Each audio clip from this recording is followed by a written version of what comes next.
오늘 말씀 제목이 주가 보내신 기드온의 300용사입니다. 하나님이 기드온 한 사람만 부르신 것처럼 보였지만 기드온과 함께하는 300명의 용사를 또 보내주셨어요. 그래서 저와 여러분들의 사역이 외롭지 않고 하나님께서 함께하는 사람을 이번 한 주간 붙여줄 줄 믿습니다. 그래서 이렇게 인사하면 좋겠습니다. 우리에게 300용사가 있습니다. 300용사를 찾는 한 주간 되 주님 축복합니다. 우리 7년 동안 미디안의 압제로 인해서 산과 동굴에서 숨어서 살아야 했던 이스라엘 백성들의 고충을 우리가 지난번 말씀을 나눴습니다. 이제 농작기가 되면 이제 뿌린 것들을 열매를 맺고 다 거둬야 되는데 거둘 수 없을 만큼 미디안 족속이 와서 그걸 다 약탈해 가니 이들이 먹을 것도 없고 그리고 이제 살해의 또 위협을 받게 되니 이들이 거주할 수가 없었죠. 그래서 산으로 동굴로 피나서 살아야 될 시기가 그 7년이었어요. 7년. 그때 하나님께서 누굴 부르십니까? 기드온을 부르셨어요. 하나님을 경외했던 기드온. 그래서 나에게 찾아오신 분이 정말 하나님이신 맞는가? 그 시험을 했는데 그 시험을 주님께서 친히 감당하시고 기드온에게 하나님이심을 보여주셨죠. 그때 기드온이 어떻게 했습니까? 무릎을 꿇었어요. 주님을 경외했습니다. 하나님을 경외했던 기드온은 그 즉시 우상을 처단합니다. 우상을 버리게 돼요. 그러면서 그 사명에 동참하게 됩니다. 우리가 하나님의 사역 이전에 우상을 청산해야 될 줄 믿습니다. 하루를 시작할 때도 우리가 사역이 중요한 게 아니에요. 하나님 앞에 내 자신을 먼저 드리고 그리고 우리 속에 있는 모든 우상을 제거하고 그 가운데 하나님의 인도를 받아야 되는 것이죠. 그래서 그 이름하여 여룻바알로 불리게 됩니다. 그래서 이제 사역을 감당하러 이제 가야 되는데 또 뭘 하게 됩니까? 양털 시험을 하게 되잖아요. 양털 시험. 그런데 이 양털 시험을 통해서 주님은 친히 여호와 하나님이심이 그리고 기드온을 선택하셨음을 친히 보여주십니다. 그래서 이 양털 시험은 기드온이 불신앙한 게 아니라 이 어마어마한 이 사역을 하나님 내게 맡기셨는데 내가 정말 적합한 자가 맞느냐 거기에 대한 시험이었어요. 부르심에 대한 시험이었어요. 그런데 주님은 친히 기드온의 입장과 위치와 그 수준에 맞추어서 양털 시험까지도 친히 보여주시는 것들을 우리는 알게 됩니다. 양털 시험을 통해 부르심에 대한 또한 확고한 믿음을 또 가지게 되는 것이죠. 그래서 때로는 우리에게 이런저런 상황들 또 시험이 있을 수가 있습니다. 그걸 통하여 하나님은 우리에게 더 큰 믿음을 강화시켜 주시는 줄 믿습니다. 그런 가운데 이제 전쟁에 참여할 자를 주님께서 모집을 하시죠. 첫 번째가 기드온의 군대 형성입니다. 1절과 2절에 보면 기드온의 군대를 어떻게 형성했는지가 나오는데 1절에 보니까 그때 여룻바알 곧 기드온과 또 그와 함께한 온 백성이 일찍 일어나 하롯의 샘 옆에 진을 쳤다. 이렇게 나오죠. 기드온군은 이제 하롯의 샘 옆에 진을 쳤습니다. 그런데 미디안군은 어디에 쳤냐? 우리 1절 중반부에 있죠. 같이 있습니다. 시작. 이에 미디안 족속의 군대는 옆 골짜기에 있게 되었더라. 자, 이스라엘 북편에 모래산 앞 골짜기. 전쟁에 유리한 지형을 일단 미디안군이 잡은 것입니다. 이렇게 양군이 이제 대치하고 있습니다. 그런데 이때 주님께서 군사를 감축하라고 명령하세요. 아니 이제 두 양군이 이제 진을 치고 이제 싸워야 될 거 아닙니까? 그런데 주님이 하필 그때 군사를 감축하라고 말씀하세요. 그게 2절입니다. 같이 한번 읽어볼까요? 시작. 주께서 기드온에게 이르시되 너와 함께하는 백성이 너무 많으므로 내가 그들의 손에 미디안 족속을 내주지 아니하리니 이스라엘이 나를 대적하여 자기를 지켜 세우며 말하기를 내 손이 나를 구원하였다 할까 염려하노라. 자, 함께하는 자가 너무 많다는 거예요. 우리가 볼 때는 적은데 하나님이 볼 때는 많다고 얘기하는 거예요. 나중에 결과적으로 여러분들 아시겠지만 미디안군이요 몇 만이냐? 13만이에요. 13만. 그런데 우리는 몇 만이에요? 사실은 3만밖에 안 되는 거예요. 3만밖에 안 되는 거예요. 그런데 주님이 많다고 얘기하십니다. 그래서 미디안의 손에 너희를 붙이지 않을 것이다. 이렇게 얘기하시는 거예요. 우리는 3만 2천밖에 안 되는데 저들은 13만 5천이나 했잖아요. 그러면 우리가 어떻게 됩니까? 주님 그게 말이 됩니까? 따져 물어야 될 거 아니에요? 근데 주님은 처음부터 얘기하십니다. 함께하는 자가 너무 많기 때문에 미리한 손을 네게 붙이지 않을 것이다. 왜 주님께서 그렇게 말씀하실까요? 여호와의 구원이 사람의 많고 적음에 달려 있는 게 아님을 믿습니다. 여호와의 구원이 사람의 많고 적음에 달려 있는 게 아니에요. 여호와의 승리, 전쟁의 승리가 사람의 많고 적음에 달려 있는 게 아니라는 거예요. 그걸 주님이 알게 하시는 것입니다. 사무엘상 14장 6절에 보니까 요나단이 자기의 병기를 드는 청년에게 이르되 보라 우리가 이 할례를 받지 않는 자들의 수비대에게로 건너가자. 혹시 주께서 우리를 위하여 일하심으로 많은 사람으로 구원하시든지 혹은 적은 사람으로 하시든지 주께는 뭐가 없다? 제약이 없으시니라. 주께서는 제약이 없습니다. 주님은 수에 영향받지 않는 줄 믿습니다. 그 수를 지배하는 분이 누구세요? 그게 하나님이요. 그렇죠? 근데 우리는 막 수에 막 왔다 갔다 하잖아요. 많으냐 적으냐 막 많은 걸 좋아하잖아요. 많으면 좋을 수 있습니다. 하지만 하나님 그 때를 따라서 하나님 허락하시는 거예요. 그래서 전쟁의 결과는 힘이 아닌 하나님의 말씀에 순종하느냐 그게 포인트입니다. 전쟁의 승리는 사람이 많으냐 힘이 강하냐 그게 아닙니다. 전쟁의 승리는 하나님이 함께 하시나요. 능력이 많으냐 사람이 많으냐 배경이 있느냐 그게 아닙니다. 하나님이 함께 하시냐 그게 더 중요해요. 그래서 주님이 뭐라고요? 하나님의 말씀에 순종하시는지를 점검하시는 거예요. 그런데 이 전쟁의 핵심이 뭔 줄 아십니까? 이 전쟁은 어떤 전쟁이다? 거룩한 전쟁이요. 왜? 하나님의 명령을 받아서 하는 거룩한 성전이잖아요. 그러면 핵심 포인트가 뭡니까? 하나님의 명령에 순종하는가가 승패의 결정적인 거라는 거예요. 아무리 사람이 많아도 하나님의 말씀에 순종하지 않으면 아무 의미가 없는 거예요. 오히려 많을수록 더 어려움이 찾아옵니다. 많을수록 그 패배의 기억, 상처는요, 그 흔적은 더 큰 것입니다. 그래서 주님은 함께하는 자가 너무 많다. 왜? 승리하게 되면 뭐라고 얘기할까요? 우리는 군사가 많아서 이겼다 이렇게 얘기할 거 아니에요. 하나님의 영광을 가로챌 거 아니에요. 그래서 주님이 많다는 거예요. 그러면서 이렇게 얘기합니다. 3절 시작. 그러므로 자 이제 이 백성의 귀에 선포하여 말하기를 누구든지 두렵고 무서운 자는 길앗산에서 일찍 떠나 돌아가라 하라 하시니 백성 중에서 자 22,000 돌아가고 10,000명이 남았으니까 원래 몇 명이에요? 32,000명. 계산 잘하시네. 32,000명이야. 그런데 재밌습니다. 두려워하고 무서워하는 자들은 들어가는 거예요. 그러면 생각해 보십시오. 전쟁하러 나왔는데 군인이 두려워하고 무서운 자는 돌아가라 그러면 자존심 상해서라도 있어야 될 거 아니에요. 그렇지 않습니까? 근데 두려워하고 돌아가라 그러니까 진짜 돌아가. 그 말은 억지로 끌려왔다.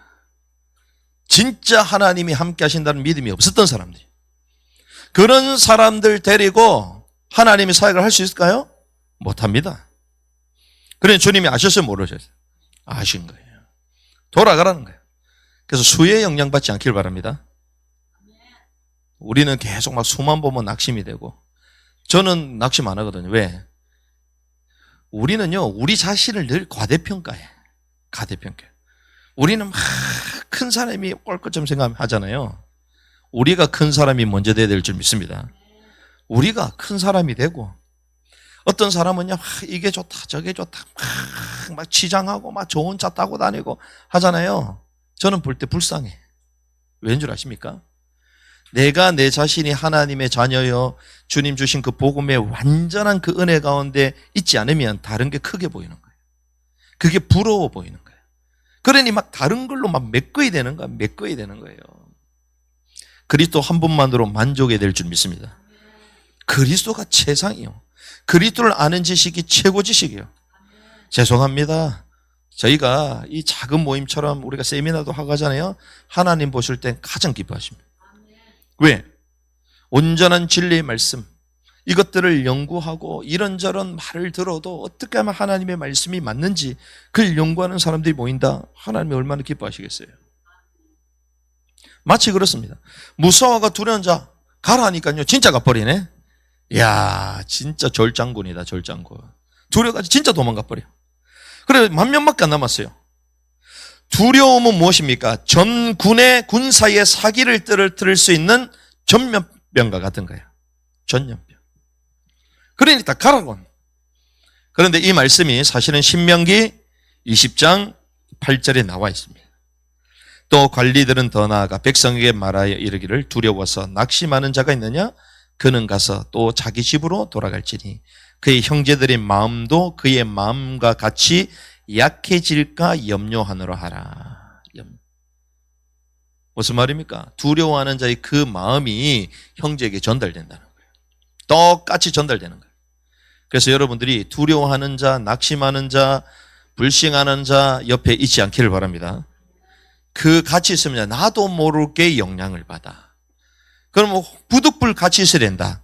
여러분들의 주신 하나님의 완전한 복음의 말씀과 그 구원의 기쁨과 감격과 그 확신을 전달하시기 바랍니다. 전념시켜야 돼요. 불신앙을 복음의 말씀으로 믿음으로 전념시켜야 돼요. 낙심하고 두려워하는 게 아니라 힘을 주고. 그래서 어떤 분 계시잖아요. 우리가 잘 아는 분. 절대 긍정. 야, 때로는 제가 그걸 생각한다니까. 그렇지, 절대 긍정. 그래서 바울이 뭐라고 합니까? 항상 기뻐하라. 아, 기뻐할 수 없는데요. 그 기뻐할 수 없는 그 마음의 상태는 누가 지배하고 있을까요? 항상 기뻐하라.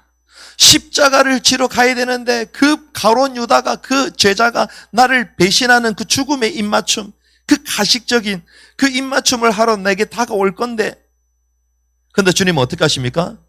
기쁨으로 찬송하며 십자가를 지러 가시잖아요.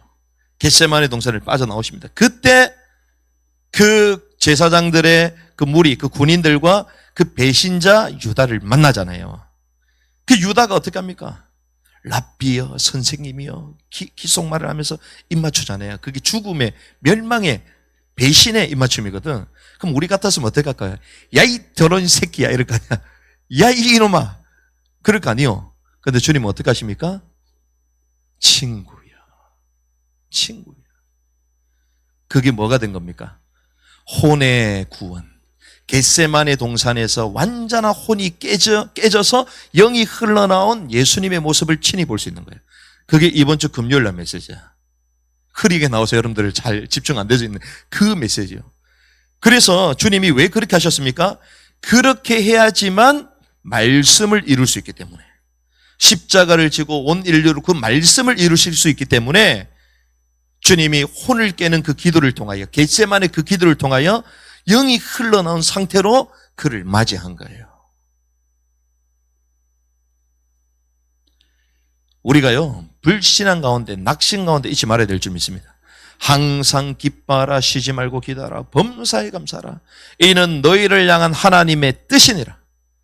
그래서 목사님들은요, 대단한 분이야. 우리 조 목사님도 뭐 은퇴하시고 지금 더 큰 사역을 하시는데 대단한 분이에요. 왜 그런 줄 압니까? 여러분들은 모릅니다. 목사님들은요, 아침에 어디 가야 되는 줄 압니까?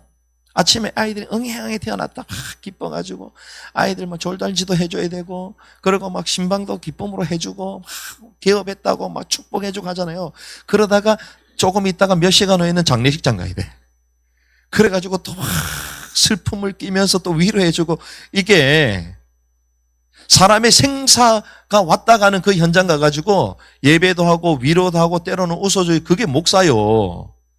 근데 내 기분 나쁘다고 가가지고 막 장례식장 가가지고 막 칼 나가고 총 나가고 막 아이 막 돌잔치 하는데 기분 나쁘다. 그러면 돼요, 안 돼요? 무슨 말입니까? 우리는 그리스도로 말미암는 절대 기쁨과 감사가 있는 줄 믿습니다. 항상 기뻐하라. 두려움은 전군의 사기를 때려칠 수 있기 때문에, 이게 전염병처럼 되기 때문에 주님께서 다 가라고 말씀하셨어요. 내보내라는 거예요.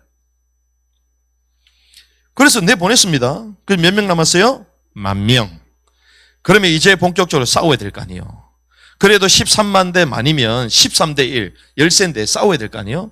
그런데 주님은 병력을 재감축하라고 또 명령하십니다. 이게 두 번째예요. 병력의 재감축 명령. 9절 4절입니다. 같이 읽습니다. 시작. 주께서 기드온에게 이르시되 아직도 백성이 너무 많으니 그들을 물로 데리고 내려가라. 거기서 내가 너를 위해 그들을 시험하리라. 내가 누구를 가리키며 네게 말하기를 이 사람은 너와 함께 가리라 하면 바로 그 사람은 너와 함께 갈 것이요 내가 누구를 가리키며 네게 말하기를 이 사람은 너와 함께 가지 못하리라 하면 바로 그 사람은 가지 못할 거니라 하십니다. 또 많다는 거예요. 아직도 많으니. 우리는 어떻게 생각합니까? 주님 왜 이리 적습니까? 왜 이리 적습니까? 근데 주님은 뭐라고요? 아직도 많다. 됐다라고 해도 사실 기분이 안 좋을 건데. 왜? 일단 22,000을 뺐잖아요. 22,000을 뺐으면 불평 투정하면서 가야 될 거 아니에요. 그 주님도 뭐라고요? 그래, 네가 내 말에 순장 잘했다. 이제 싸우자. 이래야 될 거 아니에요. 근데 주님 또 뭐라고 얘기합니까? 아직도 부족하다. 그 말은 우리 심령 가운데 아직도 남아있는 거예요. 뭐요? 우리가 했다. 우리가 할 수 있다. 우리의 교만, 하나님의 영광을 가로채는 그 모두 우리에게 여전히 남아있는 거예요. 그러니까 하나님이 의도적으로 더 빼는 거야. 완전 하나님께 영광을 올려드리도록. 이 싸움은 인간의 힘을, 인간의 생각으로도 도저히 할 수 없는 하나님이 완벽하게 승리케 하신 싸움임을 깨닫고 고백하도록 주님이 아직도 많다고 하시는 거예요. 아직도 많다. 아직도 많다. 완전한 하나님의 능력을 의지하라는 것입니다. 하나님의 전쟁임을 주님께서 선포하시는 거예요. 그래서 어떻게 돌려보내야 되냐? 그 선발 기준이 있습니다. 이게 물 마시는 태도를 시험하셨어요. 물 마시는 태도. 그 첫 번째가 개가 할 듯이 자기 혀로 마시는 자. 개가 할 듯이 자기 혀로 마시는 자. 첫 번째고요.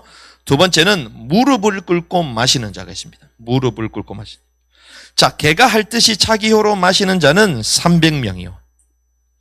무릎을 꿇고 마시는 자 나머지가 9,700명입니다. 최종 선발자가 누구냐? 개가 할 듯이 자기 혀로 마시는 자 300명이 발달됐습니다. 자, 그러면 이 300명과 상대가 몇 명이라 얘기했죠? 13만 5천, 13만.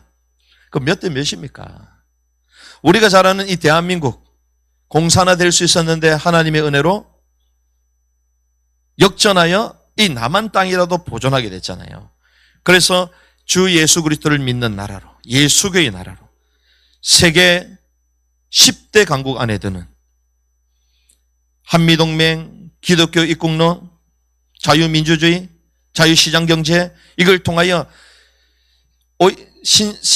세계 2차 대전 이후에 신생 독립국 가운데에 유일하게 초고속 성장하는 세계 기네스가 이런 이 나라로 하나님 세워주셨잖아요. 그거를 할 수 있었던 그 반전을 이루었던 작전이 뭐죠? 인천 상륙 작전.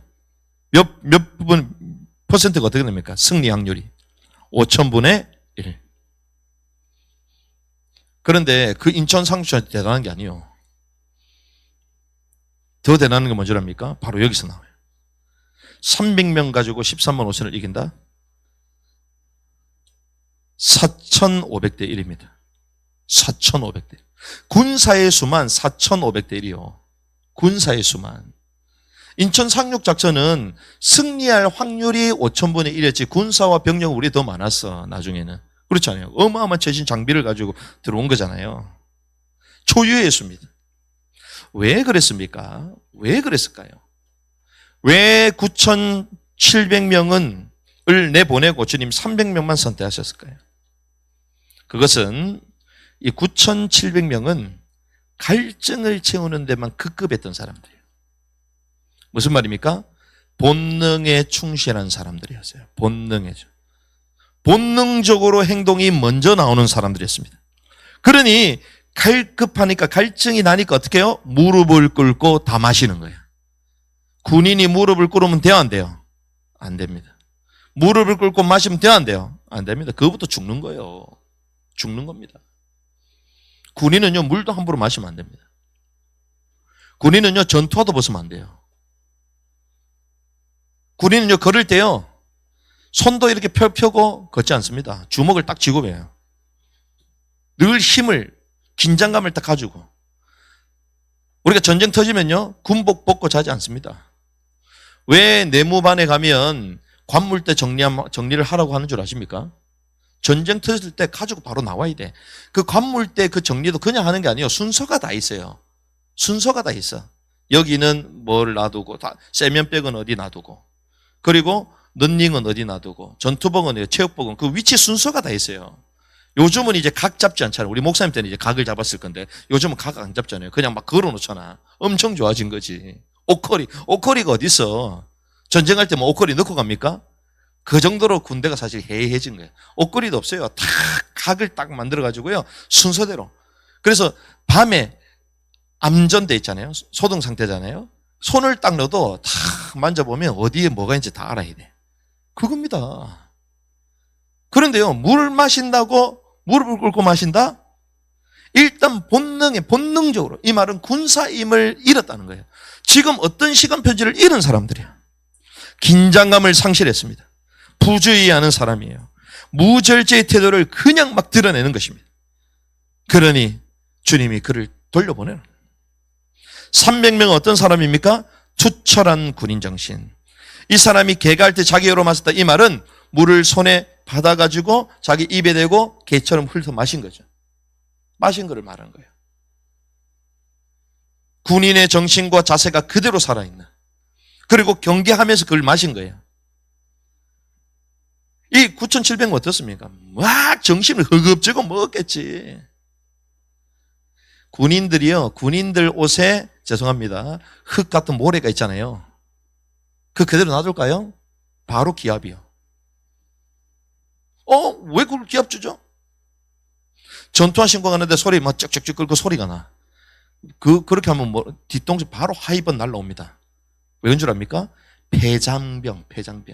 전쟁에 진 폐장병은 그러고 다니거든요. 다 풀어 헤치고, 막 이래 댕기거든. 육군 사관학교, 공군, 해군, 사관학교 학생들이 그래 다닙니까? 아니요. 자세. 주님이 그것만 보고도 아셨던 거예요. 투철한 군인 정신, 엄청난 자제력을 갖고 있는, 이때가 어떤 때인지 무엇을 해야 되는지 자기의 또 정체성을 아는 사람이었다는 것입니다.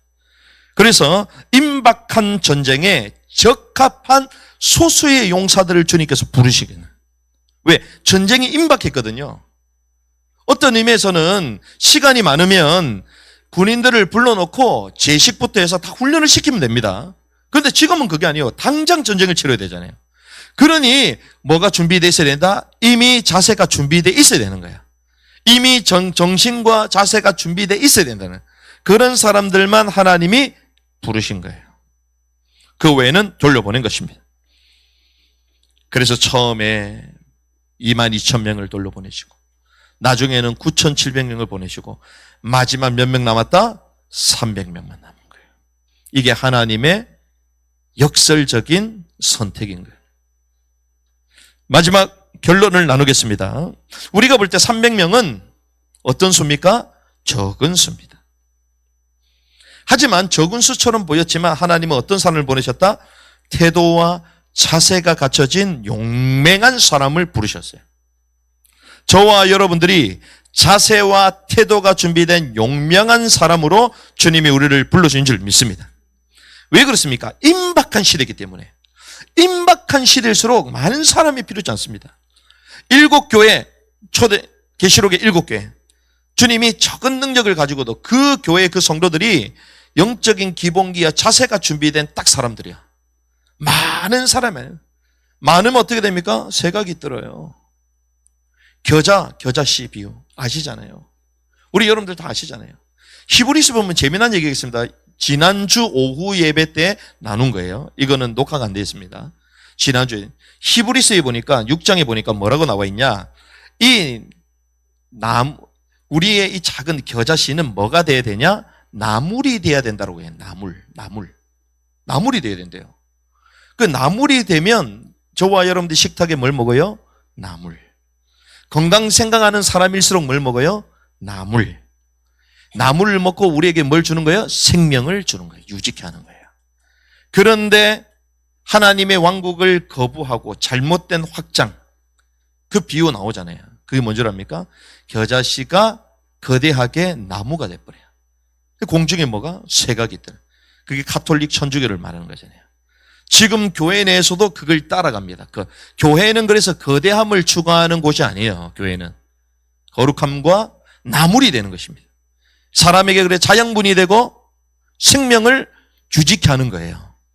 마찬가지입니다. 이 마지막 때 임박한 이 시대에 하나님이 훈련할 시간이 없어요, 지금. 그러니 어떤 사람, 적게 보이지만 용맹한 사람, 그리고 자세와 태도가 준비된 그 사람들 하나 부르신 거예요. 하나님의 마음에 합한 자가 되어야 될 줄 믿습니다. 기드온이 어떤 자였습니까? 중심이 올바랐던 사람이죠. 하나님을 경외했던 그런 사람으로, 물론 나중에 타락합니다. 변질됩니다. 하지만 하나님 불렀을 때는 그런 자를 하나님 부르신 거예요. 그리고 하나님이 300용사도 그런 사람들을 부르신 거예요.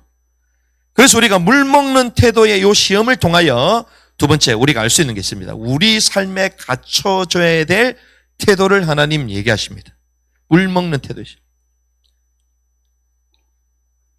우리 삶에 이러한 태도가 준비되어야 된다는 거예요.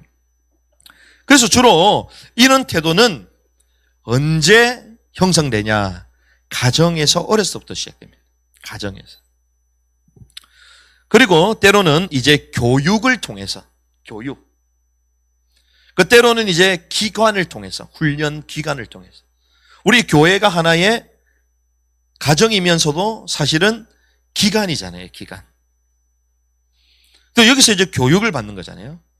때로는 환경을 통해서도 됩니다. 환경을 통해서. 왜? 그러한 환경 속에 있으면 그런 사람으로 자연스럽게 태어나기도 하거든요. 자라는 것입니다. 여러분들 아시다시피 명당 아시죠? 명당. 들어보셨죠? 명당 자리. 왜 명당일까요? 자, 사람들이 명당을 잡고요, 이상한 자리를 잡습니까? 명당 자리를 잡잖아요. 자, 명품이 있고 그냥 그냥 보세, 그냥 이런 물건들이 있습니다. 여러분들 그냥 일반적인 거 할래요? 아니면 명품 할래요? 벌써부터 이번에 저희가 옥스퍼드를 가가지고 옥스퍼드를 가서 바크를 하나 샀거든요. 야, 튀르키예에서는 얼마 안 되는데 옥스퍼드에 사니까 가격이 10배야, 10배. 와.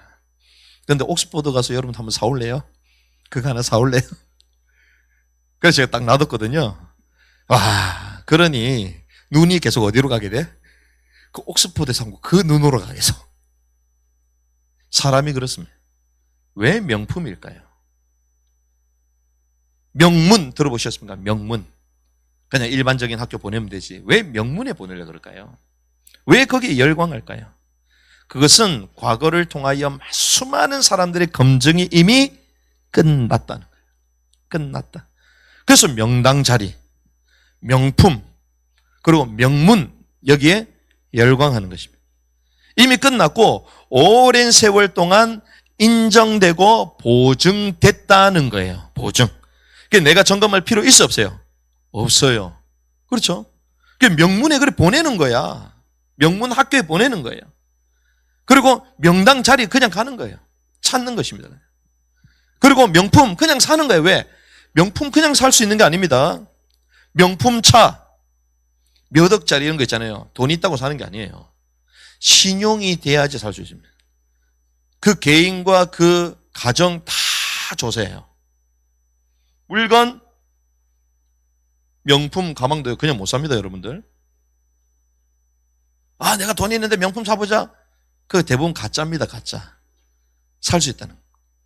그래서 다른 루트를 통해 가지고, 그래서 자기가 안 돼 다른 루트를 통해서 구입을 하는 거예요. 그리고 그 신용이 쌓이면 내가 직접 살 수 있는 자격이 주어지는 거예요. 여러분들은 명품을 안 사봐서 잘 모르시죠? 왜? 주를 위하여 늘 헌신하시는 분이에요. 그건 몰라도 돼. 저도 안 사밖에 모릅니다. 우리가 요즘 어떤 사람 그러더만 파텍 필립, 시계의 왕 파텍 필립. 시계. 그 제가 한번 왜 파테필력을 좋아하냐? 시계의 왕이라 그러는데 제일 싼 게 그냥 뭐 몇 천만짜리 제일 싼 게. 기본적으로 뭐 3, 4, 5, 6, 5. 그래서 요 시계를 손목에 차고 다니잖아요. 손목에 집을 차고 다니는 거야. 그 시계 하나면 집을 찰 수 있잖아요. 그럼 왜 그러냐? 시계를 아주 잘 만드는 나라가 있잖아요. 전통적으로. 그 시계를 만들다가 어느 날 붕괴 현상이 왔어. 왜?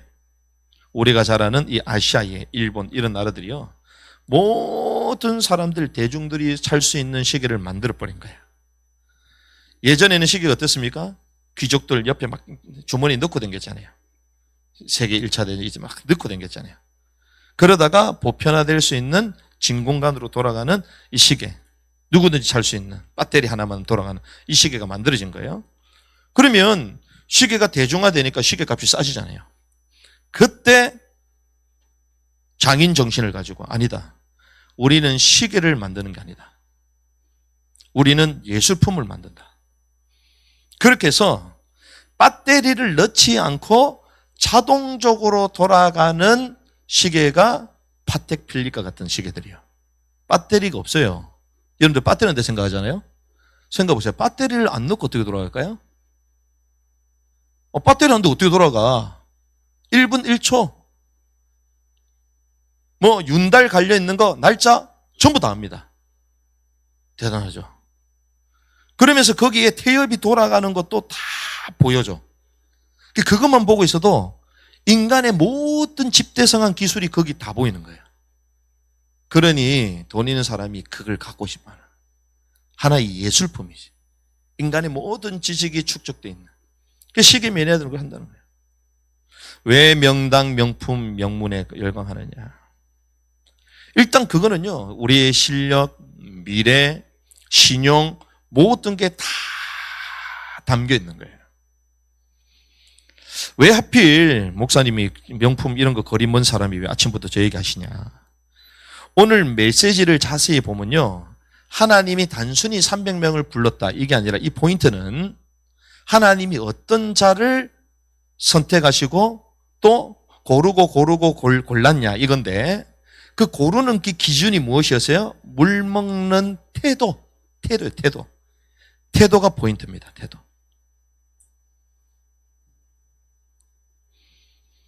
이 300용사의 믿음의 용기와 삶의 자세와 그릇이 준비되어야 함을 주님 말씀하시는 거예요. 이것이 결론 세 번째입니다. 그냥 우리가 300용사다. 아니요. 주님은요, 적게 보이지만 이런 사람을 고르고 뭐라고 얘기했습니까? 아직도 많으니. 근데 어떤 자는 마지막 최종적으로 주님께서 고르시는데 그게 뭐예요? 태도를 보셨다니까. 태도. 왜? 임박한 전쟁에 이르렀기 때문에. 급한 시대이기 때문에. 그 급할 때는 하나님이 그런 사람을 빨리 부르시는 거예요. 왜? 훈련할 시간이 없기 때문에 준비된 사람을 부르는 거예요. 그래서 모든 사람을 섬길 수 있는 믿음의 용기와 삶의 자세와 그릇이 준비된 300용사. 이런 사람들을 하나님께서 고르고 골라서 하나님 세우신 것입니다. 결국 이들을 통하여 엄청난 전쟁에 승리하시는 거예요. 그래서 우리는 무엇을 해야 됩니까? 이걸 세워나가야 돼요. 오늘 특별히 건축주일인데 우리가 하나님께서 좋은 시설을 허락하시고 막 짓게 하셨습니다. 더 중요한 게 있습니다. 이거는 있다가도 없어지는 거예요. 그런데 하나님께서 진짜 짓길 원하는 것은 영적인 집을 짓기 원하시는 거예요. 우리 삶의, 우리 인생의 그릇을 넓히기 원하십니다. 그래서 영적인 기본기를 든든히 세워야 돼요. 영적 기본기. 그리고 우리 사역의 기본기를 해보게 됩니다. 사역의 기본기. 그리고 인간관계에서도요, 삶의 기본기가 튼튼해야 됩니다. 그래서 우리에게 맡겨준 거 있잖아요. 그리고 우리가 인간을 대할 때, 사람을 대할 때 기본적인 것들, 이런 것만 준비돼도요, 어디 가도 칭찬받아요. 인정받습니다. 영적인 기본기, 말씀, 기도, 예배, 사역도 마찬가지입니다. 약속을 정해놓고 약속도 펑크내고 막 자기 마음대로 하고 그건 기본이 안 되는 거예요. 삶의 기본기. 하나님 주신 다 스케줄을 따라 그 시간을 최고의 것으로 만들고,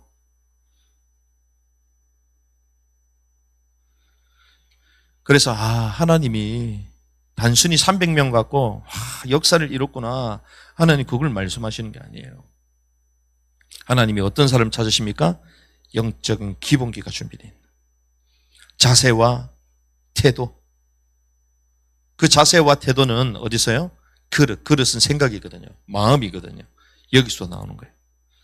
그래서 그런 자를 통하여 하나님은 기드온에게 붙이시고, 그 기드온과 함께 미디안 군을 섬멸하십니다. 할렐루야. 저와 여러분들에게 그 복이 올 줄을 믿습니다. 하나님 기드온처럼, 그리고 영적인 삶에 기본기가 준비되어 있고 믿음으로 용맹했던 그 300명의 용사처럼 그러한 복을 내가 누리게 하여 주시옵소서. 그런 동력자들이 우리 가운데 일어나게 하여 주시옵소서. 이 언약 붙들고 승리하기를 주님의 이름으로 축복합니다.